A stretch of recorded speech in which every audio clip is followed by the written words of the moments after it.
Hello everyone, welcome back to my channel. അപ്പോൾ എല്ലാവരും സുഖമായിട്ടിരിക്കുന്നു എന്നൊക്കെ വിശ്വസിക്കുന്നു. നമ്മുടെ ഇന്നത്തെ വീഡിയോ എന്ന് പറയുന്നത് Q&A ആണ്. എനിക്ക് തോന്നുന്നു ഒരു 2 ആഴ്ചയായി ഞാൻ ഒരു Q&A പോസ്റ്റ് ഇട്ടിട്ട്, പക്ഷേ എനിക്ക് വീഡിയോ എടുക്കാനുള്ള ഒരു സമയം കിട്ടിയില്ല. സമയവും സന്ദർഭവും ഒന്നും ഒത്തു വന്നില്ല. ഇപ്പം ഞാൻ ഷിനാജിൻ്റെ ഒരു കസിൻ്റെ വീട്ടിലാണ് ഈ വീഡിയോ എടുക്കാൻ വേണ്ടിയിട്ട് വന്നതാണ് കേട്ടോ. ഇവിടെ താഴത്ത് നിറച്ച ആൾക്കാരാണ് കേട്ടോ, പിള്ളേരൊക്കെ ഉണ്ട്. അപ്പോൾ അവരുടെ കളിയും കാര്യങ്ങളൊക്കെ താഴെ നടക്കുന്നുണ്ട്. അതിൻ്റേതായ ചെറിയ ബാക്ക്ഗ്രൗണ്ട് ഇഷ്യൂസൊക്കെ ഉണ്ടാവും. എല്ലാവരും ഒന്ന് അഡ്ജസ്റ്റ് ചെയ്യുക, അല്ലാണ്ട് വേറെ നിവർത്തിയില്ലാത്തതുകൊണ്ടാണ്. അപ്പോൾ എന്തായാലും ഒരുപാട് വലിച്ചു നീട്ടാണ്ട് നമുക്ക് പെട്ടെന്ന് തന്നെ ക്വസ്റ്റ്യൻസിലേക്ക് പോകാം. ഇൻസ്റ്റാഗ്രാമിലും യൂട്യൂബിലും ഒക്കെ ക്വസ്റ്റ്യൻസ് കുറേ വന്നിട്ടുണ്ട്. അപ്പോൾ പേരൊന്നും ഞാൻ വായിക്കുന്നില്ല, ജസ്റ്റ് ക്വസ്റ്റ്യൻസ് പെട്ടെന്ന് വായിച്ചു പോകുക, അല്ലെങ്കിൽ വീഡിയോക്ക് നല്ല ലെങ്ത് കൂടും. അപ്പോൾ എന്തായാലും നമുക്ക് ഫസ്റ്റ് ക്വസ്റ്റ്യനിലേക്ക് പോകാം. ഇൻസ്റ്റാഗ്രാമിലും യൂട്യൂബിലും വന്നതൊക്കെ ഞാൻ സ്ക്രീൻഷോട്ട് എടുത്ത് വെച്ചിരിക്കുകയാണ്. അപ്പോൾ ഓരോന്നായിട്ട് വായിക്കാം. കുറേ ക്വസ്റ്റ്യൻസ് ഉണ്ട്, ആവശ്യവും അനാവശ്യവുമായ ക്വസ്റ്റ്യൻസ് ഉണ്ട്. സോ എല്ലാത്തിനും ഞാൻ മറുപടി തരാമെന്ന് വിചാരിച്ച്. അപ്പോൾ എന്തായാലും നമുക്ക് സ്റ്റാർട്ട് ചെയ്യാം. ഫസ്റ്റ് ചോദിച്ചേക്കുന്ന ക്വസ്റ്റ്യൻ, എന്താണ് ഇപ്പോഴും ഹസിൻ്റെ വീട്ടിൽ തന്നെ നിൽക്കുന്നത്? സ്വന്തം വീട്ടിൽ നിൽക്കണമെന്ന് ആഗ്രഹമൊന്നുമില്ലേ? സാധാരണ പെൺപിള്ളേർക്ക് നേരെ തിരിച്ചാണല്ലോ എന്ന്. ഇത് ഇൻസ്റ്റാഗ്രാമിൽ Q&A ഇട്ടപ്പോൾ വന്ന ക്വസ്റ്റ്യൻ ആണ്. അപ്പോൾ ഇതിനെ തന്നെ ഫസ്റ്റ് ഞാൻ ആൻസർ തരാം. എന്താ ഞാൻ എൻ്റെ വീട്ടിൽ പോകാത്തതെന്ന് ചോദിച്ചാൽ, ഞാൻ എൻ്റെ വീട്ടിൽ പോകാറുണ്ട്. എല്ലാ മാസവും ഞാൻ പോകാറുണ്ട്. പക്ഷെ എല്ലാ മാസവും പോകുന്നത് ഞാൻ വീഡിയോ എടുത്ത് ഇടാറില്ലെന്ന് മാത്രം. കാരണം എപ്പോഴും ഞാൻ ബസ്സിൽ അങ്ങോട്ട് പോകും, തിരിച്ചിങ്ങോട്ട് വരും. അത് തന്നെ എപ്പോഴും എന്തിനാണ് ഇടുന്നത്, ബോറടി അല്ലേ എന്ന് വിചാരിച്ചിട്ട് ഇടക്ക് പോകുന്നത് മാത്രമേ ഞാൻ ഇടാറുള്ളൂ. പിന്നെ കൂടുതലും ഞാൻ പോകുന്നുണ്ടെങ്കിൽ ഒരുപാട് ദിവസം ഞാൻ നിൽക്കാറില്ല എൻ്റെ വീട്ടിൽ. അതൊരു സത്യമായിട്ടുള്ള കാര്യമാണ്. ഞാൻ വീട്ടിൽ പോയാലും എനിക്ക് ഇങ്ങോട്ട് വരണം എന്നുള്ള ചിന്തയാണ് മനസ്സിൽ. ഒന്നാമത്തെ ഷിനാജിനെ കാണാതെ നിൽക്കുന്നതിലുള്ള ചെറിയ ബുദ്ധിമുട്ട്, കല്യാണം കഴിഞ്ഞിട്ട് ഇപ്പോൾ ഇത്രയല്ലേ ആയുള്ളൂ, അതുകൊണ്ടാണ്. അല്ലാണ്ട് ഞാൻ വീട്ടിൽ പോകാതെയൊന്നും ഇരിക്കുന്നില്ല, ഞാൻ പോകാറുണ്ട്. എല്ലാ മാസവും ഞാൻ പോകാറുണ്ട്. പോയാലൊരു ഒരാഴ്ച, അതിൽ കൂടുതൽ ഞാൻ ഇതുവരെ നിന്നിട്ടില്ല. ആ ഒരാഴ്ചയും കുറച്ച് ബുദ്ധിമുട്ടിയിട്ടാണ് ഞാൻ നിൽക്കുന്നത്. കാരണം ഞാൻ പറഞ്ഞില്ല, എനിക്ക് അങ്ങോട്ട് പോയി എങ്ങനെയും തിരിച്ചിങ്ങോട്ട് വരണമെന്നുള്ള മൈൻഡായിരിക്കും. സോ അതാണ് ആ ക്വസ്റ്റ്യന് തരാനുള്ള ആൻസർ. അടുത്ത ചോദിച്ചേക്കുന്നത്, വണ്ണം കുറക്കാൻ വല്ല ടിപ്പും പറഞ്ഞു തരുമോ എന്ന്. അങ്ങനെ വല്ല ടിപ്സും നിങ്ങൾക്ക് ആർക്കെങ്കിലും അറിയാമെങ്കിൽ അത് എനിക്കും കൂടെ ഒന്ന് ഷെയർ ചെയ്ത് തരുന്നതായിരിക്കും കുറച്ചുകൂടെ നല്ലത്. കാരണം ഞാൻ അത്യാവശ്യം നല്ല രീതിയിൽ വണ്ണം വെച്ചിട്ടുണ്ട്. എൻ്റെ ഫേസ് കണ്ടാൽ തന്നെ നിങ്ങൾക്ക് അറിയാമല്ലോ, ഇങ്ങനെ മത്തങ്ങ പോലെയാണ് എൻ്റെ മുഖം ഇരിക്കുന്നത്. അപ്പം അങ്ങനെ എന്തെങ്കിലും ടിപ്സ് അറിയാമെങ്കിൽ എനിക്കിവിടെ ഷെയർ ചെയ്യുക. വർക്കാവുന്നതാണെങ്കിൽ ഞാൻ എന്തായാലും ട്രൈ ചെയ്ത് നോക്കാം. അപ്പം അടുത്ത ക്വസ്റ്റ്യൻ, നിങ്ങൾ എന്തിനാണ് പഠിക്കുന്നത് ആൻഡ് ഹസ്സിൻ്റെ ജോബ്? ഞാൻ ഇപ്പോൾ കറൻറ്റ്ലി ഒന്നിനും പഠിക്കുന്നില്ല. ഞാൻ ഹോസ്പിറ്റൽ അഡ്മിനിസ്ട്രേഷൻ കോഴ്സ് പഠിച്ചു കഴിഞ്ഞതാണ്. ഇനി ഒന്നിനും പോകണില്ല. ഷിനാജിൻ്റെ ജോബ് എന്താണെന്ന് വെച്ചിട്ടുണ്ടെങ്കിൽ മൊബൈൽ ടെക്നീഷ്യനാണ്. അടുത്ത ക്വസ്റ്റ്യൻ, ഷിനാജിക്കയുടെ വീട്ടിലോട്ട് ചെന്നിട്ട് ഇത്താക്ക് വന്ന മാറ്റങ്ങൾ എന്തൊക്കെയാണ്? മെയിനായിട്ടുള്ള മാറ്റം എന്താണെന്ന് ചോദിച്ചാൽ, അടുപ്പ് കത്തിക്കാൻ പഠിച്ചു ഞാൻ. എൻ്റെ ലൈഫിൽ അടുപ്പിനെ പറ്റി ഒരു ഇതും അറിയാത്ത ഒരാളാണ് ഞാൻ. അതിൻ്റെ ABCD എനിക്കറിയത്തില്ല. ഇപ്പോഴും അങ്ങനെ കാര്യമായിട്ട് പഠിച്ചിട്ടൊന്നുമില്ല. അടുപ്പിനെ പറ്റി ഒന്നും അറിയാത്ത ഞാൻ കുറച്ചെങ്കിലും അതിനെപ്പറ്റി ഒരു ധാരണ ഉണ്ടായി. എൻ്റെ വീട്ടിൽ അടുപ്പ് യൂസ് ചെയ്യാറില്ല, ഗ്യാസ് മാത്രമേ യൂസ് ചെയ്യത്തുള്ളൂ. ഇവിടെ അടുപ്പ് യൂസ് ചെയ്യും. അപ്പോൾ അടുപ്പ് കത്തിക്കാൻ പഠിച്ചതാണ് മെയിനായിട്ടുള്ള മാറ്റം. പറയുമ്പോൾ ഭയങ്കര കോമഡിയാണ്. പിന്നെ വന്ന മാറ്റങ്ങളെന്ന് പറയുമ്പോൾ, നമ്മളാ സിംഗിൾ ലൈഫ് പോലെ അല്ലല്ലോ മാരീഡ് ലൈഫ്. അപ്പോൾ അതിൻ്റേതായ ചെറിയ മാറ്റങ്ങളൊക്കെ ഉണ്ട്. എന്നാലും ഒരുപാട് മാറിയിട്ടൊന്നുമില്ല. ഞാൻ എൻ്റെ വീട്ടിൽ എങ്ങനെയാണോ, അതായത് പൂർണ്ണമായിട്ടും അങ്ങനെയല്ല, എൻ്റെ വീട്ടിൽ ഞാൻ എങ്ങനെയാണോ അതുപോലെ തന്നെ ഒരു 50% ഞാൻ ഇവിടെയും അങ്ങനെ തന്നെയാണ്. എന്നുവെച്ചാൽ എൻ്റെ വീട്ടിൽ ഞാൻ കിടന്നുറങ്ങും, തോന്നുമ്പോൾ എഴുന്നേക്കും, തോന്നുമ്പോൾ ഫുഡ് കഴിക്കും, തോന്നുമ്പോൾ ജോലി ചെയ്യാൻ തോന്നുവാണെങ്കിൽ ചെയ്യും, അങ്ങനെയൊക്കെയാണ്. പക്ഷെ ഇവിടെ വന്നതിന് ശേഷം അതൊന്നും പറ്റത്തില്ലല്ലോ. നേരത്തെ എഴുന്നേക്കും. നേരത്തെ എന്ന് പറയുമ്പോൾ അത്ര രാവിലെയൊന്നും ഇല്ല കേട്ടോ. എന്നാലും എൻ്റെ വീട്ടിൽ എഴുന്നേൽക്കുന്നതിനെക്കാട്ടി കുറച്ച് നേരത്തെ ഞാൻ എഴുന്നേക്കും. കുറച്ചല്ല, നല്ല രീതിക്ക് നേരത്തെ എഴുന്നേക്കും. എനിക്ക് പറയുന്നുണ്ട്, കുഴപ്പമൊന്നുമില്ല. കല്യാണത്തിന് മുമ്പ് ഞാൻ എൻ്റെ വീട്ടിൽ രാവിലെ എണീറ്റുകൊണ്ടിരുന്നത് 10 മണിക്ക്, 9:30, 10 മണി വരെ എന്തായാലും ഞാൻ കിടന്നുറങ്ങും. കല്യാണം കഴിഞ്ഞപ്പം അങ്ങനെയൊക്കെ ഒരു മാറ്റങ്ങളുണ്ടായി. അല്ലാണ്ട് പ്രത്യേകിച്ച് ഒരുപാട് വലിയ മാറ്റങ്ങളൊന്നുമില്ല. ഇതുപോലെ ചെറിയ കാര്യങ്ങൾ വെച്ചിട്ടുള്ള മാറ്റങ്ങൾ തന്നെ ഉണ്ടായിട്ടുള്ളൂ. അപ്പം അടുത്ത ക്വസ്റ്റ്യൻ നോക്കാം. ഞാൻ പെട്ടെന്ന് വായിച്ചു പോകണം കേട്ടോ, അല്ലെങ്കിൽ വീഡിയോക്ക് നല്ല ലെങ്ത് കൂടും. പിന്നെ സ്കിൻ കെയർ, ഇപ്പോഴത്തെ സ്കിൻ കെയർ എന്താണ്? പ്രത്യേകിച്ച് ഒരു കെയർ ഞാൻ എൻ്റെ സ്കിന്നിന് കൊടുക്കാറില്ല. കല്യാണം കഴിഞ്ഞതിന് ശേഷം ഞാൻ എൻ്റെ സ്കിന്നിന് വലുതായിട്ട് നോക്കിയിട്ടില്ല കേട്ടോ. റെഗുലറായിട്ട് സ്കിൻ കെയർ ചെയ്തുകൊണ്ടിരുന്ന ഒരാളാണ് കേട്ടോ ഞാൻ. എൻ്റെ സ്കിന്ന് നല്ലോണം നോക്കിക്കൊണ്ടിരുന്ന ഒരാളാണ് ഞാൻ കല്യാണത്തിന് മുമ്പ്. കല്യാണം കഴിഞ്ഞതിന് ശേഷം എന്താണെന്ന് എനിക്കറിയത്തില്ല, വലുതായിട്ട് ഞാൻ സ്കിന്നിലോട്ട് മെയിൻ ചെയ്യാറില്ല. പക്ഷേ ഇപ്പം ഞാൻ വീണ്ടും തുടങ്ങിയിട്ടുണ്ട് എൻ്റെ സ്കിൻ കെയർ. എന്തായാലും ഞാനതൊരു ഷോർട്സ് ആയിട്ട് എപ്പോഴേലും അപ്ലോഡ് ചെയ്യാം. ഏജ് എത്രയാണെന്ന് ചോദിച്ചിട്ടുണ്ട്. 22 ആണ് എൻ്റെ വയസ്സ്. പിന്നെ ഇപ്പോൾ വർക്ക് ചെയ്യുന്നുണ്ടോ എന്ന് ചോദിച്ചിട്ടുണ്ട്. വർക്ക് ചെയ്യുന്നില്ല. ഇപ്പോൾ കറൻറ്റ്ലി ഞാൻ വർക്കിന് പോകുന്നില്ല, വീട്ടിൽ തന്നെയാണ്. ബിഫോർ മാരേജ്, ആഫ്റ്റർ മാരേജ് ഏതാണ് അടിപൊളി? Of course after marriage. കാരണം ഞങ്ങളുടേത് ഒരു ലവ് മാരേജ് അല്ലേ, അതും നല്ല ലോങ് ഡിസ്റ്റൻസ് റിലേഷൻഷിപ്പ് അല്ലേ. അപ്പം ഒരു 6 വർഷത്തോളം ഞങ്ങൾ ലോങ് ഡിസ്റ്റൻസ് റിലേഷൻഷിപ്പിൽ പോയിക്കൊണ്ടിരുന്ന ആളാണ്. അപ്പം ഞങ്ങൾ കല്യാണം കഴിച്ച് ആഫ്റ്റർ മാരേജ് ലൈഫ് അടിപൊളിയാണ് ഒന്നുകൂടെ. പക്ഷേ മറ്റേതും അടിപൊളിയാണ്, ഇതും അടിപൊളിയാണ്. എന്നാലും രണ്ട് ഫീലിങ്സ് ആണ്. എന്നാലും എനിക്കും ഷിനാജിനും ആഫ്റ്റർ മാരേജ് ആണ് ഇഷ്ടം. എനിക്ക് കാരണമുണ്ട് കേട്ടോ. നമ്മൾ പ്രണയിക്കുന്ന ടൈമിൽ നമുക്ക് എല്ലാവരെയും പേടിച്ചിട്ട് വേണം എവിടെയെങ്കിലും ഒന്ന് പോകണമെങ്കിലും ഒരു ഫോട്ടോ എടുക്കണമെങ്കിലും തമ്മിലൊന്ന് കാണണമെങ്കിൽ പോലും ആരെയൊക്കെ പേടിക്കണം. പക്ഷെ കല്യാണം കഴിഞ്ഞിട്ട് അങ്ങനെ ഇല്ലല്ലോ, നമുക്ക് ആരെയും നോക്കേണ്ട ആവശ്യമില്ലല്ലോ. അതാണ് മെയിൻ റീസൺ. അപ്പോൾ അതുകൊണ്ട് ആഫ്റ്റർ മാരേജ് ആണ് ഇഷ്ടം. പിന്നെ അടുത്തത്, മുഖത്ത് റേസർ യൂസ് ചെയ്യാറുണ്ടോ? ഇതുവരെ എൻ്റെ ലൈഫിൽ ഇതുവരെ ഞാൻ യൂസ് ചെയ്തിട്ടില്ല. അതിനോട് എനിക്ക് താല്പര്യമില്ല, ഇനി ചെയ്യാനും പോകില്ല കേട്ടോ. ജോബ് നോക്കുന്നുണ്ടോ? ഇനി ജോബ് നോക്കുന്നുണ്ടോ എന്ന് ചോദിച്ചിട്ടുണ്ട്. ജോബ് നോക്കുന്നുണ്ടോ എന്ന് ചോദിച്ചാൽ കുറച്ച് ഹോസ്പിറ്റലുകളിൽ CV കൊടുത്തിട്ടുണ്ട്, കിട്ടിയാൽ പോകണം, അത്രേ ഉള്ളൂ. അല്ലാണ്ട് അതിന് വേണ്ടി മെനക്കെട്ട് ഇറങ്ങാൻ ഞാൻ താല്പര്യപ്പെടുന്നില്ല. കാരണം ഇറങ്ങിയിട്ട് കാര്യമില്ലെന്ന് മനസ്സിലായതുകൊണ്ടാണ്. ഇപ്പോൾ യൂട്യൂബിൽ വീഡിയോ കുറവാണല്ലോ. അതിൻ്റെ മെയിൻ റീസൺ എന്ന് പറയുമ്പോൾ എനിക്ക് കണ്ടന്റ് ഇല്ല. അത് പക്ഷേ ഇവിടെ പറയാൻ പാടില്ലെന്ന് എനിക്കറിയാം. കണ്ടന്റിൻ്റെ കാര്യം പറഞ്ഞാൽ നിങ്ങളൊക്കെ എന്നെ ചീത്ത വിളിച്ച് കമൻറ്റ് ബോക്സിൽ വരും. മെയിനായിട്ടുള്ള കാര്യം അതാണ് കേട്ടോ. ഞാൻ വീട്ടിലിരിക്കുമല്ലേ, അങ്ങനെ എവിടെയെങ്കിലും പോകുവാണെങ്കിൽ ഞാൻ അങ്ങനെ വീഡിയോസ് എടുക്കും. അല്ലെങ്കിൽ എന്തെങ്കിലുമൊക്കെ ഞാനായിട്ട് എൻ്റെ കണ്ടന്റ് ഉണ്ടാക്കിയൊക്കെ ഇടാറുണ്ട്. മാക്സിമം ഇനി ഇടാൻ നോക്കാൻ പഴയ പോലെ. ഫ്യൂച്ചർ പ്ലാൻസ് എന്തൊക്കെയാണ്? ഒരു പ്ലാനും ഇല്ല. ലൈഫ് എങ്ങനെ പോകണം അങ്ങനെ പോട്ടെ, അത്രേ ഉള്ളൂ. അല്ലാണ്ട് നമ്മൾ പ്ലാൻ ചെയ്യുന്ന പോലെ എല്ലാം നടക്കണമെന്നൊന്നും ഇല്ലല്ലോ. അതുകൊണ്ട് ആ ഗോയിങ് വിത്ത് ദ ഫ്ലോ എന്നൊക്കെ പറയുന്ന പോലെ അങ്ങനെ അങ്ങ് പോയിക്കോട്ടെ. എന്താണ് ഇപ്പോൾ വീഡിയോ ഇല്ലാത്തത്? വീഡിയോ ഇടാറുണ്ട്. ഷോർട്സ് ഞാൻ പരമാവധി ഞാൻ ഡെയിലി അപ്ലോഡ് ആക്കാറുണ്ട്. ലോങ് വീഡിയോസിനാണ് ക്ഷാമം. അത് നമുക്ക് സെറ്റാക്കാം എന്തായാലും. പിന്നെ ഇതിൽ കൂടുതലും വന്നിരിക്കുന്ന ക്വസ്റ്റ്യൻസ് ബേബി പ്ലാനിങ് ചോദിച്ചിട്ടാണ് കേട്ടോ. അതെന്തായാലും ഞാൻ ലാസ്റ്റ് പറയാം.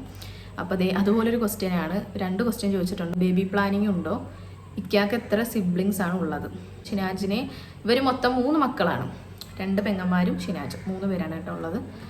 പിന്നെ ആഫ്റ്റർ മാരേജ് ബിഫോർ മാരേജ് വന്ന ചേഞ്ചസ് അത് ഞാൻ ഓൾറെഡി പറഞ്ഞു. അതിലും ചോദിച്ചിട്ടുണ്ട് ബേബി പ്ലാനിങ്.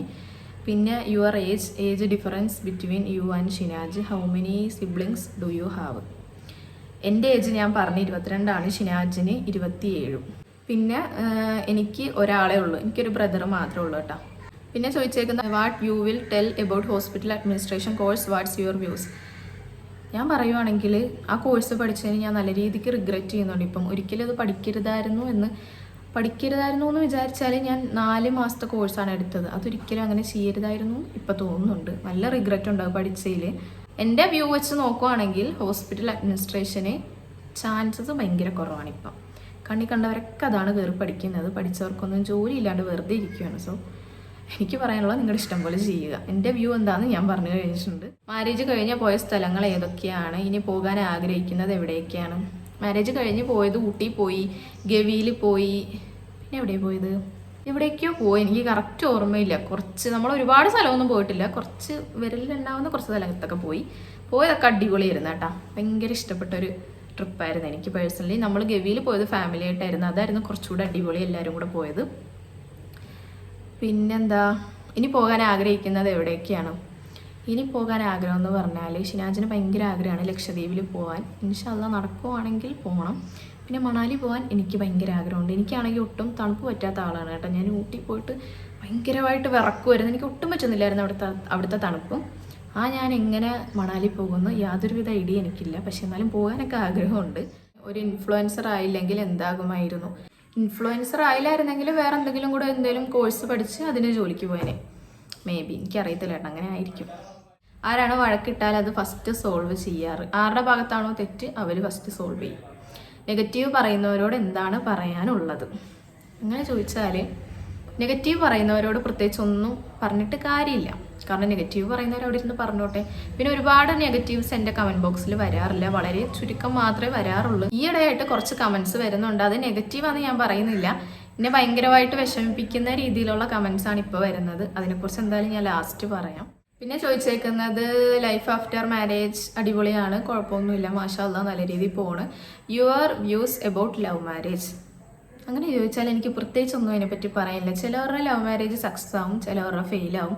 കാരണം പ്രണയിക്കുന്ന ടൈമിലൊരു സ്വഭാവം ആയിരിക്കത്തില്ല കല്യാണം കഴിഞ്ഞിട്ട്. അങ്ങനെയും കുറച്ച് സ്റ്റോറീസൊക്കെ ഞാൻ കേട്ടിട്ടുണ്ട് കേട്ടോ. എനിക്കറിയാവുന്നവരുടെ അടുത്ത് നിന്ന് തന്നെ അവർക്ക് പല അനുഭവങ്ങളും ഉണ്ടായിട്ട് ഞാൻ കേട്ടിട്ടുണ്ട്. അതുകൊണ്ട് അതനുസരിച്ചിട്ടിരിക്കും, നമുക്ക് കിട്ടാൻ പോണ ആളുടെ ക്യാരക്ടർ അനുസരിച്ചിട്ടിരിക്കും നമ്മുടെ ലൈഫ് സക്സസ് ആവുന്നതും ഫെയിൽ ആവുന്നതും ഒക്കെ. Dream destination currently Manali. May be ഞങ്ങൾ പോകുമായിരിക്കും, അറിയില്ല. സാഹചര്യ സന്ദർഭത്ത് വന്നാൽ എന്തായാലും പോകണം. പിന്നെ അടുത്ത ചോദിച്ചേക്കുന്നത് എന്താണ് മാരേജിന് ശേഷം ജോബിന് പോവാത്തത്? അതിൻ്റെ കാരണം ഞാൻ പറഞ്ഞു. ബേബി പ്ലാനിങ് ഉണ്ടോ? നിൻ്റെ ബ്രദർ എന്താ ചെയ്യുന്നത്? അവനിപ്പോൾ കറൻലി വീട്ടിൽ വെറുതെ ഇരിക്കുകയാണ് എൻ്റെ ബ്രദർ. പിന്നെ അടുത്തത് ബിഗ് ഫാൻ പഠിക്കുന്നുണ്ടോ ഒരു ജോബ് നോക്കുന്നുണ്ടോ, അത് ഞാൻ പറഞ്ഞു. ഫേവറേറ്റ് ഫുഡ് എന്ന് പറയുമ്പോഴത്തേക്കും എനിക്ക് എപ്പോഴും കഴിച്ചിട്ട് മടുക്കാത്തൊരു സാധനം വെറും ചോറ് സാമ്പാറുമാണ്. അത് എത്ര തന്നാലും ഞാൻ കഴിക്കും. അതിപ്പോൾ ഏത് ഇതിലാണെങ്കിലും എനിക്ക് തന്നാൽ ഞാൻ കഴിക്കും. എനിക്ക് അത്രയ്ക്ക് ഇഷ്ടമാണ് സാമ്പാർ. പിന്നെ ഫേവറേറ്റ് ഫുഡ് ചെമ്മീൻ ബിരിയാണി ഇഷ്ടമാണ്, ചിക്കൻ ബിരിയാണി ഇഷ്ടമാണ്. പിന്നെ ഉമ്മ ബീഫ് ബിരിയാണി ഉണ്ടാക്കും, അത് നല്ല ടേസ്റ്റാണ്. ബീഫ് ഞാൻ പൊതുവെ കഴിക്കാത്ത ഒരാളാണ്, പക്ഷേ എനിക്ക് അതിൻ്റെ റൈസ് ഭയങ്കര ഇഷ്ടമാണ്. നല്ല മസാലയിലൊക്കെ പൊതിഞ്ഞിട്ട് നല്ല അടിപൊളി ടേസ്റ്റാണ്. പിന്നെ ഇത്താക്ക് സിബ്ലിങ്സ് ഉണ്ടോ? ഉണ്ട്, എനിക്കൊരു ബ്രദർ ഉണ്ട്, ഞാൻ ഓൾറെഡി പറഞ്ഞിട്ടുണ്ട്. റിപ്പീറ്റഡ് ക്വസ്റ്റ്യൻസ് ആണ് കേട്ടോ ഇതിൽ കൂടുതലും. ഞാൻ മൊത്തം ഇങ്ങനെ സ്ക്രീൻഷോട്ട് എടുത്ത് ഇപ്പം നോക്കി അങ്ങനെ വായിക്കുകയാണ്, അല്ലാതെ സെലക്ട് ചെയ്ത് വെച്ചിട്ടില്ല. അതുകൊണ്ടാണ് റിപ്പീറ്റഡ് ക്വസ്റ്റ്യൻസ് ഇങ്ങനെ വായിച്ച് നിൽക്കുന്നത്. യൂട്യൂബ് സ്റ്റാർട്ട് ചെയ്യുമ്പോൾ ഫോണിലാണ് എഡിറ്റിംഗ് ആൻഡ് ക്ലാരിറ്റി എല്ലാം ഡീറ്റെയിൽ ആയി പറയുമോ? പിന്നെ ഈ ചാനൽ തുടങ്ങി കഴിഞ്ഞിട്ട് വാപ്പിയുടെ ഐഫോൺ ആയിരുന്നു. അപ്പം വാപ്പി വീട്ടിൽ വരുന്ന ടൈമിലൊക്കെ ഞാനങ്ങനെ വീഡിയോ എടുത്താണ് പോസ്റ്റ് ചെയ്തുകൊണ്ടിരുന്നത്. കാരണം അത്യാവശ്യം ക്ലാരിറ്റി വേണ്ടതുകൊണ്ട് വാപ്പി വരുമ്പോൾ അങ്ങനെ നോക്കി ചെയ്യും. പിന്നെ എഡിറ്റിങ്ങും എല്ലാം ഞാൻ എൻ്റെ ഫോണിൽ തന്നെ ചെയ്യുന്നത്. ഞാൻ സ്വന്തമായിട്ടാണ് ചെയ്യുന്നത്, വേറെ ആരും എനിക്ക് ഹെൽപ്പിനൊന്നും ഇല്ല. വീഡിയോ എടുക്കുന്നതും എഡിറ്റ് ചെയ്യുന്നതും ഒക്കെ ഞാൻ തന്നെയാണ്. യൂട്യൂബിലേക്കുള്ള മിക്കതും കേട്ടോ. പിന്നെ ഷിനാജും വീഡിയോ എടുക്കാൻ എന്നെ കുറച്ചൊക്കെ ഹെൽപ്പ് ചെയ്യും, അങ്ങനെയൊക്കെ. പിന്നെ അടുത്തത് ഇത്തായുടെ ഹസ്സിൻ്റെ വാപ്പിയെ കണ്ടിട്ടില്ലല്ലോ. ഞാൻ ഇത്തായുടെ വീഡിയോസൊക്കെ നല്ല ഇതാണ്, സൂപ്പർ ഫാമിലി. ഇതും കുറേ ക്വസ്റ്റ്യൻസ് വന്നിട്ടുണ്ട് കേട്ടോ. ഷിനാജിൻ്റെ ഫാദർ എവിടെയും ചോദിച്ചിട്ട് ആൾ കറൻലി നമ്മുടെ കൂടെ അല്ല, ഉമ്മായും വാപ്പായും കൂടെ സെപ്പറേറ്റഡ് ആണ്. സോ അതുകൊണ്ട് ആൾ നമ്മുടെ കൂടെ ഇല്ല. ഇതിൽ കൂടുതൽ എനിക്ക് ഇതിനെപ്പറ്റിയൊന്നും പറയാൻ താല്പര്യമില്ല, അതുകൊണ്ടാണ്. അപ്പോൾ ഇനി ആരും ആ ക്വസ്റ്റ്യൻ ചോദിക്കാതിരിക്കുക. Recent favourite picture from your gallery അങ്ങനെ ചോദിച്ചാൽ ഞാൻ നോക്കിയിട്ട് ഇവിടെ കൊടുക്കാം എന്തായാലും. പിന്നെ അടുത്തത് ഷിനാജ് എല്ലാത്തിനും കട്ട സപ്പോർട്ടാണോ? കട്ട സപ്പോർട്ട് തന്നെയാണ്, യാതൊരുവിധ പ്രശ്നമില്ല. ആളുടെ സൈഡിൽ നിന്ന്, ആളുടെ ഫാമിലിയുടെ സൈഡിൽ നിന്നും ആളുടെ സൈഡിൽ നിന്നും ഒന്നും യാതൊരുവിധ പ്രശ്നമില്ല. എല്ലാവരും സപ്പോർട്ടാണ് എനിക്ക്. ഇനി സ്റ്റഡി ചെയ്യാൻ പ്ലാൻ ഉണ്ടാവും, ഞാൻ ഓൾറെഡി വായിച്ച്. ഇത്താടെ വീട്ടിൽ ആരൊക്കെയുണ്ട്? ഞാൻ, എൻ്റെ വാപ്പ, ഉമ്മ, ബ്രദറും, നമ്മൾ 4 പേര് മാത്രമേ ഉള്ളൂ. റിയൽ നെയിം എന്താണെന്ന് ചോദിച്ചിട്ടുണ്ട്. എൻ്റെ പേര് ഭീമാമോൾ എന്നാണ്. എനിക്ക് ഒട്ടും ഇഷ്ടമല്ല എൻ്റെ പേര്, അത് തന്നെ ഫസ്റ്റ് ഞാൻ പറഞ്ഞേക്കാം. ഭീമാമോൾ എന്നാണ് കേട്ടോ എൻ്റെ പേര്. പിന്നെ അടുത്ത ക്വസ്റ്റ്യൻ ആണ്, say about your sister in laws. അവരെക്കുറിച്ച് പറയാനാണെങ്കിൽ സ്വന്തം സിസ്റ്റേഴ്സിനെ പോലെയാണ് അവർ 2 പേരും. എനിക്ക് അടിപൊളിയാണ് കേട്ടോ, കുഴപ്പമൊന്നുമില്ല, ഇതുവരെ കുഴപ്പമൊന്നുമില്ല. ഇനിയും അങ്ങനെ തന്നെ മുന്നോട്ട് പോട്ടെ. പിന്നെന്താ, PCOD ഉണ്ടോ? എന്തിനാണ് വെറുതെ ഒരാളെ ഇങ്ങനെയുള്ള ക്വസ്റ്റ്യൻസൊക്കെ ചോദിച്ച് വിഷമിപ്പിക്കുന്നത്? എനിക്ക് ഇതുവരെ യാതൊരുവിധ പ്രശ്നവും ഇല്ല, അതുണ്ടാവാതിരിക്കട്ടെ. വെറുതെ ഇതുപോലുള്ള അനാവശ്യ ചോദ്യങ്ങൾ മറ്റുള്ളവർക്ക് പോയി ചോദിക്കാതിരിക്കുക, അത് ഭയങ്കര മോശം ക്യാരക്ടറാണ് കേട്ടോ. ഇതുപോലുള്ള ക്വസ്റ്റ്യൻസൊക്കെ ഇതെന്താ ഇപ്പോൾ ചോദിക്കാൻ കാര്യമൊന്നും എനിക്കറിയത്തില്ല. സോ ഇനി ആരോടും പോയി ചോദിക്കാതിരിക്കും, ചോദിച്ച ആളോടാണ് എനിക്ക് പറയാനുള്ളത്. പിന്നെ ഈ PCODനെ പറ്റിയിട്ട് ഒരാളല്ല 2-3 പേര് ചോദിച്ചിട്ടുണ്ട്. നിങ്ങൾ ദയവ് ചെയ്ത് ആരെയും കമൻറ്റ് ബോക്സിൽ പോയിട്ട് അല്ലെങ്കിൽ ആരോടും ഇത് ചോദിക്കാതിരിക്കുക. ആ അസുഖം ഇല്ലാത്ത ആളാണെങ്കിൽ അത് കാണുമ്പോൾ ഉള്ള വിഷമം എന്താണെന്ന് ഞാൻ പറഞ്ഞതെന്നാൽ നിങ്ങൾക്ക് മനസ്സിലാവത്തില്ല. എന്തിനാ വെറുതെ മറ്റുള്ളവർ ഇതിൽ കയറിയിട്ട് അങ്ങനെയുള്ള കാര്യങ്ങളൊക്കെ ചോദിക്കുന്നത്? എനിക്ക് ഒട്ടും ഇഷ്ടപ്പെട്ടില്ല ഈ ക്വസ്റ്റ്യൻ എൻ്റെ അടുത്ത് ചോദിച്ചത്. വേറെ ഒന്നും കൊണ്ടല്ല, നിങ്ങൾക്ക് അറിയത്തില്ല. നിങ്ങൾക്ക് ആ ഒരു അസുഖം ഉണ്ടെങ്കിലും ഇല്ലെങ്കിലും നിങ്ങളോട് ഒരാൾ അനാവശ്യമായി അത് ചോദിക്കുമ്പോഴേ നിങ്ങൾക്ക് അതിൻ്റെ ഫീലിങ്സ് മനസ്സിലാവത്തുള്ളൂ. സോ അതുകൊണ്ട് ആരുടെ പോയി ചോദിക്കാതിരിക്കുക. ഒരു ആലപ്പുഴക്കാരിയല്ലേ, ഇവിടെ വന്നിട്ട് 2 ജില്ലകളിലെയും തമ്മിലുള്ള മാറ്റം എന്താണ് തോന്നിയത്? അങ്ങനെ ചോദിച്ചാൽ ഒരുപാട് മാറ്റമുണ്ട്. ഫുഡിങ്ങിന് മാറ്റമുണ്ട്, സംസാര രീതി മാറ്റമുണ്ട്. മെയിനായിട്ട് സംസാര രീതി നല്ല മാറ്റമുണ്ട് കേട്ടോ. നമ്മുടെ അവിടുത്തെ ഭാഷയല്ല ഇവരുടെ ഭാഷ. ഇവരുടെ ഭാഷ എന്ന് പറയുമ്പോൾ ഒരു ചളിപിളി ഭാഷയാണ്, അങ്ങനെ തന്നെ വേണേൽ പറയാൻ. കാര്യം കുറേ ഒന്നും നമുക്ക് മനസ്സിലാകത്തില്ല, കുറേയൊക്കെ മനസ്സിലാവും. പിന്നെ ഞാൻ അവിടെ നിന്ന് വന്ന ആളല്ലേ, ഇത്രയും വർഷം അവിടെ ജീവിച്ചിട്ട് വന്ന ഒരാളാണ്. അപ്പം ഞാൻ അവിടുത്തെ ഭാഷയാണ് ഇവിടെ സംസാരിക്കാറ്. അതിനൊക്കെ ചില ടൈമിലൊക്കെ എല്ലാവരും എന്നെ കളിയാക്കാറുണ്ട്. ഭാഷയാണ് മെയിനായിട്ടുള്ള മാറ്റം. പിന്നെ ഞാൻ കൂടുതലും ടൗൺ ഏരിയയിലായിരുന്നു എൻ്റെ വീട്. ഇത് കുറച്ച് നാട്ടിൻപുറമല്ലേ, അപ്പോൾ അതിൻ്റേതായ മാറ്റങ്ങളുണ്ട്. കല്യാണം കഴിഞ്ഞ ആ ടൈം മുതൽ ഇതുവരെ ഞാൻ എവിടെയെങ്കിലും പുറത്തോട്ട് പോകാൻ നിൽക്കുവാണെങ്കിൽ ആരെങ്കിലുമൊക്കെ എന്നെ കാണുവാണെങ്കിൽ അടിമുടി ഫുള്ളൊന്ന് നോക്കും. എന്താണെന്ന് എനിക്കറിയത്തില്ല. ഇത്രയായി ഓൾമോസ്റ്റ് 1 ഇയർ ആവാനായി കല്യാണം കഴിഞ്ഞിട്ട്, എന്നിട്ടും എന്നെ കണ്ടാൽ അടിമുടി നോക്കും. അതിൻ്റെ കഥ എന്താണെന്ന് എനിക്കറിയത്തില്ല. പിന്നെ ഇവിടെ പൊതുവെ ഒരു ഇതുണ്ട്, ഞാൻ ആരോടും അങ്ങനെ മിണ്ടാറില്ല എന്നൊക്കെ ഉള്ളത്. മെയിനായിട്ടും ഞാനങ്ങനെ എല്ലാവരോടും പോയി വർത്താനം പറയുന്ന ഒരു ടൈപ്പല്ല, ഭയങ്കര ഷൈയാണ് അതിനോട്. എന്നോട് ആരെങ്കിലും വർത്താനം പറഞ്ഞ് കമ്പനിക്ക് വന്നാൽ കമ്പനിയാകും, അത്രേ ഉള്ളൂ. അല്ലാണ്ട് ഞാനായിട്ട് ആരോടും അങ്ങനെ പോയി മിണ്ടാറില്ല. പിന്നെ കൂടുതലും ഞാൻ ഇവിടെ ഉള്ളവരോട് മിണ്ടാത്തത് ഞാനീ പറഞ്ഞ പോലെ തന്നെ ഭാഷ തമ്മിൽ ഈ ഒരു വ്യത്യാസം ഉള്ളതുകൊണ്ടാണ്. ഞാൻ ചിലപ്പോൾ പറഞ്ഞാൽ അവർക്ക് മനസ്സിലാകത്തില്ല, അവർ പറയുന്നത് ചിലപ്പോൾ എനിക്ക് മനസ്സിലാകത്തില്ല. പക്ഷേ ഷിനാജും ഉമ്മയൊക്കെ പറയുന്നത് എനിക്ക് മനസ്സിലാവും, നാത്തൂമാരൊക്കെ. പക്ഷെ പുറത്തോട്ട് ഇറങ്ങി ആരെങ്കിലും എന്തെങ്കിലുമൊക്കെ പറഞ്ഞാൽ എനിക്ക് പെട്ടെന്ന് കത്തത്തില്ല. ഒരു 2 മിനിറ്റ് ഞാൻ ആലോചിക്കുക, എന്നിട്ടാണ് മറുപടി പറയുന്നത്. മെയിനായിട്ടും അതുകൊണ്ടാണ് ഞാൻ ആരോടും അങ്ങനെ മിണ്ടാത്തത്, അല്ലാണ്ട് പ്രത്യേകിച്ചൊരു കാര്യമില്ല. പിന്നെ ഷിനാജിൻ്റെ വീട്ടിൽ ഒറ്റ മരുമകളായതുകൊണ്ട് എപ്പോഴെങ്കിലും ബുദ്ധിമുട്ട് തോന്നിയിട്ടുണ്ടോ? ഇളയച്ചിയോ മൂത്തച്ചിയോ വേണമെന്ന് തോന്നിയിട്ടുണ്ടോ? Love your videos. കല്യാണത്തിന് മുമ്പ് എനിക്ക് നല്ല ആഗ്രഹം ഉണ്ടായിരുന്നു അനിയന്മാരും ചേട്ടന്മാരൊക്കെ വേണമെന്നുള്ളത്. പക്ഷെ കല്യാണം കഴിഞ്ഞതിന് ശേഷം എനിക്ക് മനസ്സിലായി ഒറ്റക്കുള്ളത് തന്നെയാണ് എപ്പോഴും നല്ലത്. കാരണം നമുക്ക് ആ സ്നേഹവും കെയറിങ്ങും പരിഗണനയൊക്കെ ഉണ്ടാവും. കൂട്ടത്തിൽ പെട്ടുപോയാൽ അത് പല പ്രശ്നങ്ങളും ഉണ്ടാകും. അപ്പോൾ ഇന്നും എനിക്ക് തോന്നുന്നു ബെറ്റർ നമ്മൾ ഒറ്റക്കുള്ളത് തന്നെയാണ്. എന്തിനാണ് ഹസ്ബൻഡിനെ നെയിം വിളിക്കുന്നത്? രണ്ടുപേരുടെയും ഏജ് എത്രയാണ്? ഏജിൻ്റെ കാര്യമൊക്കെ ഞാൻ പറഞ്ഞ്. പേര് വിളിക്കുന്നതിനെ പറ്റി ഭയങ്കര വിവാദങ്ങൾ എൻ്റെ കമൻറ്റ് ബോക്സിൽ നടക്കാറുണ്ട്. എനിക്ക് പേഴ്സണലി അതാണ് ഇഷ്ടം. ഞാൻ ഇടക്ക് കോഴി സമ്മതിക്കുന്നില്ല. ഇടക്ക് ഞാൻ ഇക്കാന്ന് വിളിക്കും, ഷിനാജെന്ന് വിളിക്കും, ഷിനാപ്പിന്ന് വിളിക്കും, അങ്ങനെ എടാന്ന് വിളിക്കും, പോടാന്ന് വിളിക്കും. എനിക്കിഷ്ടമുള്ളതൊക്കെ വിളിക്കും. ആൾക്കും പ്രശ്നമില്ല, എനിക്കും പ്രശ്നമില്ല. പിന്നെന്താ, നമുക്കതാണ് ഇഷ്ടം, അതാണ് കംഫർട്ടബിൾ, അതുകൊണ്ട് അങ്ങനെ വിളിക്കുന്നു. ജോബിന് പോകാൻ നോക്കുന്നില്ലേന്ന് ഞാൻ പറഞ്ഞല്ലോ, കൊടുത്തിട്ടുണ്ട്. കിട്ടിയാലല്ലേ നമുക്ക് പോകാൻ പറ്റത്തുള്ളൂ. ഹൗസ് വൈഫായിട്ടാണോ കംഫർട്ടബിൾ? എനിക്ക് അങ്ങനെയൊന്നുമില്ല. ജോലിക്ക് പോകുന്നത് ഇഷ്ടമാണ്, വീട്ടിലിരിക്കുന്നതും ഇഷ്ടമാണ്. എങ്ങനെയായാലും എനിക്ക് പ്രശ്നമില്ല. പിന്നെ വീട്ടിലിരുന്നിട്ടാണെങ്കിലും അത്യാവശ്യം ഞാൻ ഏൺ ചെയ്യുന്നുണ്ട്, അതുകൊണ്ട് എനിക്ക് പ്രശ്നമില്ല. ഒരു ജോലിക്ക് പോയാൽ കിട്ടുന്നതിനേക്കാൾ കുറച്ച് കൂടുതൽ ഞാൻ ഏൺ ചെയ്യുന്നുണ്ടെന്ന് വെച്ച് ലക്ഷങ്ങളൊന്നും അല്ല കേട്ടോ. ഞാൻ പഠിച്ച ഈ കോഴ്സ് എനിക്ക് അധികം എക്സ്പീരിയൻസ് ഇല്ല. ഒരു 4 അല്ലെങ്കിൽ 3 മാസം ഞാൻ എൻ്റെ നാട്ടിൽ ജോലിക്ക് പോയിട്ടുള്ളൂ. അപ്പോൾ അത് വെച്ച് നോക്കുകയാണെങ്കിൽ ഇപ്പം ഞാൻ ജോലിക്ക് കയറി ചിലപ്പോൾ എനിക്ക് സാലറി ഇല്ലാണ്ട് കുറച്ചാൾ വർക്ക് ചെയ്യേണ്ടി വരും. ഇല്ലെങ്കിൽ കൂടിപ്പോയാൽ ഒരു 6000, 7000, 8000. ആ 8ൽ എന്തായാലും കൂടത്തില്ല സാലറി. സോ അതിനെക്കാട്ടി കൂടുതൽ ഒരു മാസം ഞാൻ ഏൺ ചെയ്യുന്നുണ്ട്. അതുകൊണ്ട് എന്തുകൊണ്ടും എനിക്ക് നല്ലത് ഹൗസ് വൈഫായിട്ടിരുന്ന് ഈ സോഷ്യൽ മീഡിയ ആയിട്ട് വർക്ക് ചെയ്യുന്നത് തന്നെയാണ്. കാരണം ജോബിന് പോകുന്നതിനെക്കാട്ടി ബെറ്റർ. അതുകൊണ്ടാണ് കൂടുതൽ ഞാൻ ആ സൈഡിലോട്ട് നോക്കാത്തത്. അപ്പം അങ്ങനെയാണ്. അടുത്ത ക്വസ്റ്റ്യൻ വായിക്കിയത് കുറച്ചധികം ക്വസ്റ്റ്യനോട് ഞാൻ വേഗം വായിച്ചു പോവേ. ലവ് വീട്ടിൽ അറിഞ്ഞപ്പോൾ വാപ്പാടെ ഉമ്മയുടെ റിയാക്ഷൻ, അതൊക്കെ ഞാൻ ലവ് സ്റ്റോറി പറഞ്ഞിട്ടുണ്ട്. യൂട്യൂബ് റവന്യൂ കിട്ടിയോ? 2 മാസം കൂടുമ്പോഴാണ് കേട്ടോ റവന്യൂ കിട്ടാറ്. പിന്നെ ജോബ് നോക്കുന്നുണ്ടോ? എൻ്റെ ഫേവറേറ്റ് യൂട്യൂബറാണ് കേട്ടോ. ഞങ്ങളെപ്പോലെ സപ്പോർട്ട് ചെയ്യുന്നവരോട് എന്താ പറയാനുള്ള? ഒരുപാട് സ്നേഹം നിങ്ങളോട്. എന്തെങ്കിലുമൊക്കെ നിങ്ങളെല്ലാവരെയും കാണണമെന്ന് നല്ല ആഗ്രഹമുണ്ട്. ചില സ്ഥലത്ത് വെച്ചിട്ട് സബ്സ്ക്രൈബറാന്ന് പറഞ്ഞ് ഓടി വരും കേട്ടോ. ഭയങ്കര ഒരു സന്തോഷമാണ്. ഞാൻ പറഞ്ഞില്ല, ഞാൻ എല്ലാവരോടും പെട്ടെന്ന് മിണ്ടുന്ന ഒരു ടൈപ്പല്ല. എനിക്ക് ഭയങ്കര ടെൻഷനും പേടിയാണ് ഇങ്ങനെ സബ്സ്ക്രൈബർ ആണെന്ന് പറഞ്ഞ് വരുമ്പോഴത്തേക്കും. എന്നാലും ഞാൻ എന്തെങ്കിലുമൊക്കെ വർത്താനം പറയാറുണ്ട് കേട്ടോ. സപ്പോർട്ട് ചെയ്യുന്നവരോട് എന്താ പറയാനുള്ളതെന്ന് ചോദിച്ചാൽ ഒരുപാട് സ്നേഹം നിങ്ങളോടൊക്കെ. നിങ്ങൾ എൻ്റെ ഒപ്പം നിന്നത് കൊണ്ടാണ് ഇപ്പം ഇങ്ങനെയൊക്കെ മുന്നോട്ട് പോകുന്ന ചെറിയൊരു വരുമാനമാണെങ്കിൽ എനിക്ക് മാസം ഏൺ ചെയ്യാൻ പറ്റുന്നത്. സോ എല്ലാവരും ഇതുപോലെ തന്നെ എൻ്റെ ഒപ്പം നിൽക്കുക ഇനി മുന്നോട്ടുള്ള യാത്രയിലും. അതാണ് എനിക്ക് നിങ്ങളോട് പറയാനുള്ളത്. ഹസ്ബൻഡ് എല്ലാത്തിനും സപ്പോർട്ടാണോ? നിങ്ങൾ തമ്മിൽ ആരാണ് ഫസ്റ്റ് വഴക്കിട്ടാൻ മിണ്ടാൻ വരാൻ നോക്കുന്നത്? അപ്പോൾ ഇതിൽ ഞാൻ ഓൾറെഡി ആൻസർ ചെയ്ത ക്വസ്റ്റ്യൻസിന് ഞാൻ പറയാതെ ഇങ്ങനെ വായിച്ച് പോണത് കേട്ടോ. കൂടുതൽ പൊസസീവ് ആരാണ്? കൂടുതൽ പൊസസീവ് ഞാനും ഷിനാജും ഒക്കെ സെയിം പൊസസീവ് തന്നെ. അങ്ങനെ കൂടുതലൊന്നും ഇല്ല. ഇക്ക് അബ്രോഡ് പോകാൻ പ്ലാനുണ്ടോ? പ്ലാനില്ല. കാരണം ആളൊരു വട്ടം ഗൾഫിൽ പോയിട്ട് ചെറിയൊരു പണി കിട്ടി, നല്ല രീതിക്ക് പെട്ടതാണ്. അതുകൊണ്ട് ഇനി പോകാനും ആൾക്ക് താല്പര്യമില്ല, വിടാൻ എനിക്കും താല്പര്യമില്ല. 2 പേർക്കും ഇഷ്ടപ്പെട്ട ഫുഡ്, ഞങ്ങൾക്ക് 2 പേർക്കും പൊതുവെ ചെമ്മീൻ ബിരിയാണി ഭയങ്കര ഇഷ്ടമാണ്. സീ ഫുഡ് ഭയങ്കര ഇഷ്ടമാണ് ഞങ്ങൾക്ക് 2 പേർക്കും. എന്തിനായിരിക്കും നിങ്ങൾ കൂടുതൽ വഴക്കിടുന്നതും? അങ്ങനെ ചോദിച്ചാൽ അങ്ങനെ പ്രത്യേകിച്ച് കാര്യമൊന്നുമില്ല. ചെറിയ നിസ്സാര കാര്യങ്ങൾക്കായിരിക്കും ഞങ്ങൾ വഴക്കിടുന്നത്. അപ്പോൾ തന്നെ തീരുകയും ചെയ്യും. അപ്പോൾ അത്രയും ക്വസ്റ്റ്യനാണ് ചോദിച്ചിട്ടുള്ളത്. പിന്നെ have you convince your parents?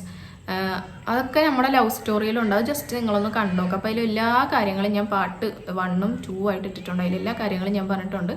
Just ഒന്ന് കണ്ടു നോക്കുക. ഇത് ലാസ്റ്റ് ക്വസ്റ്റ്യനാണ് കേട്ടോ, കഴിയാനായി.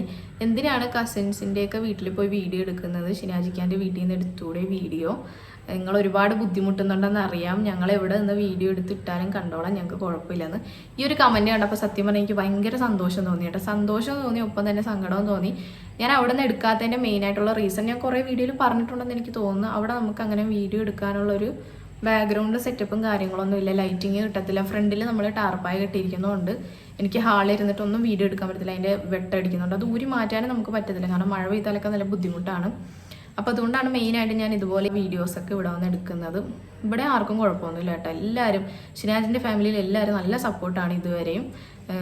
യാതൊരുവിധ പ്രശ്നങ്ങളും ഇല്ല. അതുകൊണ്ടാണ് ഇങ്ങനെയുള്ള വീഡിയോസ് എനിക്ക് നിങ്ങളുടെ മുമ്പിൽ അത്യാവശ്യം നല്ല ക്ലാരിറ്റിയിൽ വീഡിയോസ് ഇടണമെന്ന് ഭയങ്കര ആഗ്രഹമുള്ള ഒരാളാണ് ഞാൻ. വെറുതെ തട്ടിക്കൂട്ടിയിട്ടിട്ട് കാര്യമില്ലല്ലോ. അപ്പോൾ അതുകൊണ്ടാണ് ഞാൻ കുറച്ച് ബുദ്ധിമുട്ടിയിട്ടാണെങ്കിലും ഇവിടെ വന്നിട്ട് വീഡിയോ എടുക്കുന്നത്. എൻ്റെ ബുദ്ധിമുട്ടിൻ്റെ ഒപ്പം എൻ്റെ ഷിനാജും കൂടെ ഉണ്ടാവും. ഇപ്പം തന്നെ ഞാൻ വീഡിയോ എടുക്കാൻ വേണ്ടിയിട്ട് നമുക്കൊരു കല്യാണം ഉണ്ടായിരുന്നു. അത് കഴിഞ്ഞ് നേരെ ഇവിടെ വന്ന് വീഡിയോ എടുക്കാൻ വന്നതാണ്. ഷിനാജ് താഴെ ഉണ്ട് കേട്ടോ. അപ്പം ഞാൻ വീഡിയോ എടുക്കാൻ മേളിലോട്ട് കയറിയതാണ്. അപ്പോൾ അതുകൊണ്ടാണ് എന്തായാലും ഒരു ഫോണൊന്ന് അപ്ഡേറ്റ് ചെയ്യാൻ ഞാൻ ചിന്തിക്കുന്നുണ്ട്. ഫോൺ അപ്ഡേറ്റ് ചെയ്താൽ നമുക്ക് അവിടെ നിന്ന് തന്നെ വീഡിയോ എടുക്കാൻ പറ്റുമെന്ന് വിചാരിക്കുന്നത് ഇൻഷാ അല്ലാഹ്. കാരണം എൻ്റെ ഈ ഫോൺ വെച്ചിട്ട് അവിടെ നമ്മൾ റൂമിൽ നിന്ന് എടുത്താലും ഭയങ്കര ബ്ലറാണ്. ബാക്ക്ഗ്രൗണ്ടിലൊക്കെ ഒരു വൃത്തിയില്ലാത്ത പോലെ ആയിരിക്കും വീഡിയോ. ഒരു തട്ടിക്കൂട്ട് ഒപ്പിക്കൽസ് പോലെ ഇരിക്കും. അതുകൊണ്ടാണ് ഞാൻ അവിടെ നിന്ന് വീഡിയോ എടുക്കാതെ ഇവിടെ വന്ന് എടുക്കുന്നത്. കുഴപ്പമില്ല, കുറച്ച് ബുദ്ധിമുട്ടിയാലും എനിക്ക് പ്രശ്നമൊന്നുമില്ല. സോ എന്തായാലും ഫോൺ അപ്ഡേറ്റ് ചെയ്താൽ നമ്മളെല്ലാം വീട്ടിൽ നിന്ന് തന്നെ സെറ്റാക്കുന്നതായിരിക്കും. ഇൻഷാല്ലാ അങ്ങനെ വിചാരിക്കുന്നുണ്ട്, അങ്ങനെ നടക്കട്ടെ. അപ്പോൾ നമുക്ക് ഈ Q&Aയുടെ മെയിൻ ക്വസ്റ്റ്യനിലോട്ട് കിടക്കാം. കൂടുതലും ഞാൻ പറഞ്ഞല്ലോ വന്ന ക്വസ്റ്റ്യൻ ബേബി പ്ലാനിങ്ങിനെ പറ്റിയിട്ടാണ്. അതിപ്പോൾ ക്വസ്റ്റ്യനായിട്ടല്ല, നേരിട്ട് ആരെങ്കിലും എന്നെ കണ്ടാലും ചോദിക്കും. ഈ ക്വസ്റ്റ്യൻ പറയുമ്പോൾ പെട്ടെന്ന് ഞാൻ ഇമോഷണലി ഡൗൺ ആവും. അതുകൊണ്ടാണ് ഞാൻ ഇതുവരെ ഇതിനെപ്പറ്റി ആരോടും പറയാഞ്ഞതും റിപ്ലൈ കൊടുക്കാഞ്ഞതും. അപ്പം കുറേ പേര് ചോദിക്കും, എന്നോട് നേരിട്ട് കാണുമ്പോൾ ചോദിക്കും എന്താ പ്രഗ്നൻ്റ് ആവാത്തത്, PCOD ഉണ്ടാ, എന്തെങ്കിലും പ്രശ്നമുണ്ടോ, ഡോക്ടറെ കാണിച്ചുകൂടെ, എന്താ പ്രശ്നം. അങ്ങനെ നമ്മൾ നല്ല രീതിക്ക് കുത്തുന്ന രീതിയിലുള്ള ക്വസ്റ്റ്യനാണ്. ആ കേൾക്കുന്ന എനിക്കറിയത്തുള്ളൂ എത്രത്തോളം അത് കേൾക്കുമ്പോൾ എനിക്ക് സങ്കടം ഉണ്ടെന്നുള്ള കാര്യം. കാരണം യാതൊരുവിധ ഹെൽത്ത് ഇഷ്യൂസും എനിക്കില്ല, ഒരു കുഴപ്പവും ഇല്ല. അപ്പോൾ ഇതുപോലുള്ള ക്വസ്റ്റ്യൻസ് കേൾക്കുമ്പോൾ ഭയങ്കരമായിട്ട് സങ്കടം തോന്നും. കല്യാണം കഴിഞ്ഞ് ഏകദേശം 1 മാസം കഴിഞ്ഞപ്പോൾ തൊട്ട് ചോദിക്കാൻ കേട്ട് തുടങ്ങിയതാണ് ഞാൻ ഈ ക്വസ്റ്റ്യൻ. അപ്പോഴൊന്നും എനിക്ക് പ്രശ്നമില്ലായിരുന്നു. ഈ ഇട കൊണ്ട് ഈ ക്വസ്റ്റ്യൻ കേൾക്കുമ്പോൾ ഭയങ്കരമായിട്ടൊരു വിങ്ങുന്ന അവസ്ഥയാണ്. എനിക്ക് പെട്ടെന്ന് സങ്കടമാവാൻ കാര്യം വേറൊന്നുമില്ല. എൻ്റെ ഒരു അബോർഷൻ കഴിഞ്ഞതാണ്, അപ്പോൾ കഴിഞ്ഞിട്ട് കുറച്ചായി. അപ്പോൾ അബോർഷൻ കഴിഞ്ഞതിന് ശേഷം ഈ ക്വസ്റ്റ്യൻസ് വരുമ്പോഴാണ് ഒന്നും കൂടെ എനിക്ക് സങ്കടമാവുന്നത്. ഞാനിത് പറയുമ്പോൾ തന്നെ പെട്ടെന്ന് എനിക്ക് സങ്കടം വരും. അതുകൊണ്ട് ഞാൻ ഒത്തിരി വലിച്ചു നീട്ടുന്നില്ല, പെട്ടെന്ന് ഞാൻ പറഞ്ഞു തീർക്കാം. അബോർഷൻ എനിക്ക് കഴിഞ്ഞതാണ്. അപ്പോൾ നിങ്ങൾ വിചാരിക്കും എന്താ പ്രഗ്നൻ്റ് ആയിട്ട് നിങ്ങളോട് ഷെയർ ചെയ്യാനെന്ന്. ഒരുപാടൊന്നും ആയിട്ടില്ലായിരുന്നു, ഒരു 1 മന്ത് ആയപ്പോഴാണ് അബോർഷനായി അങ്ങനെ പോയത്. അതുകൊണ്ടാണ് ഞാൻ ആരോട് ഷെയർ ചെയ്യാതെ. ഇത് നമ്മളൊരു 3 മാസം 4 മാസമൊക്കെ ആയിട്ടല്ലേ നമ്മൾ പ്രഗ്നൻസിയൊക്കെ റിവീൽ ചെയ്യത്തുള്ളൂ. കാരണം നമുക്കൊരു 3 മാസം കഴിഞ്ഞാലല്ലേ അത് ഉറപ്പിക്കാൻ പറ്റത്തുള്ളൂ. അപ്പോൾ എന്തുകൊണ്ടും അന്ന് പറയാഞ്ഞത് നന്നായെന്ന് എനിക്ക് പിന്നെ തോന്നി. അപ്പം ആ ഒരു കാര്യം കൊണ്ടാണ് നിങ്ങളോട് ഞാൻ ഷെയർ ചെയ്യാഞ്ഞത്. അപ്പോൾ ഇനി ആരും അതുകൊണ്ട് ഈ പ്രഗ്നൻസിനെ പറ്റി എൻ്റെ അടുത്ത് ചോദിക്കാതിരിക്കും. ഇപ്പം കറൻലി കുറേ ഞാൻ വീഡിയോ ഇടുമ്പോഴും അതിലൊക്കെ വരുന്ന കമൻസാണ് പ്രഗ്നൻ്റ് ആണോ, ബോഡി ചേഞ്ചസും അതുപോലെ തന്നെ ഫേസിൻ്റെ മാറ്റവും പിന്നെ എന്താ ഓരോ ഫുഡ് കഴിക്കുന്നതും കഴിക്കാത്തതും ഒക്കെ ഞാൻ വീഡിയോയിൽ ഷെയർ ചെയ്യുമ്പോൾ പറയുന്നത് പ്രഗ്നൻ്റ് അല്ലേ, എന്തിനാണ് ഞങ്ങളോട് മറച്ച് വെക്കുന്നത്, അങ്ങനെയൊക്കെയുള്ള ക്വസ്റ്റ്യൻസാണ്. അപ്പോൾ ലാസ്റ്റ് ഞാനൊരു വീഡിയോ ഇട്ടപ്പോഴും അതിൽ വന്ന കമൻറ്റാണ് എന്തിനാണ് കാറിൻ്റെ ഫ്രണ്ടിലിരിക്കുന്നത് പ്രഗ്നൻ്റ് ആണോ എന്ന് ചോദിച്ചിട്ട്. അതുകൊണ്ട് ഞാൻ നിങ്ങളോട് റിക്വസ്റ്റ് ചെയ്യുവാണ്, ഇനി എന്നോട് ആ ക്വസ്റ്റ്യൻ ചോദിക്കരുത്. കാരണം അത് കാണുമ്പോഴും കേൾക്കുമ്പോഴും എനിക്ക് ഭയങ്കര സങ്കടമാണ്. എന്നോട് കുറച്ചെങ്കിലും സ്നേഹം ഉണ്ടെങ്കിൽ നിങ്ങളിനി അതിനെപ്പറ്റി ചോദിക്കാതിരിക്കുക. ഞാൻ കൂടുതൽ ഇതിനെപ്പറ്റിയൊന്നും പറയുന്നില്ല. ഞാൻ പറഞ്ഞ പോലെ തന്നെ പെട്ടെന്ന് ഞാൻ ഇമോഷണലി ഡൗൺ ആവും ഈ കാര്യത്തിനെ പറ്റി സംസാരിക്കുമ്പോൾ. അതുകൊണ്ട് ഇത്ര ഉള്ളൂ നമ്മുടെ Q&A. ഒത്തിരി ഞാൻ വലിച്ചു നീട്ടാൻ നിങ്ങളെ ബോറടിപ്പിക്കാതെ പെട്ടെന്ന് തന്നെ തീർത്തെന്ന് വിചാരിക്കുന്നു.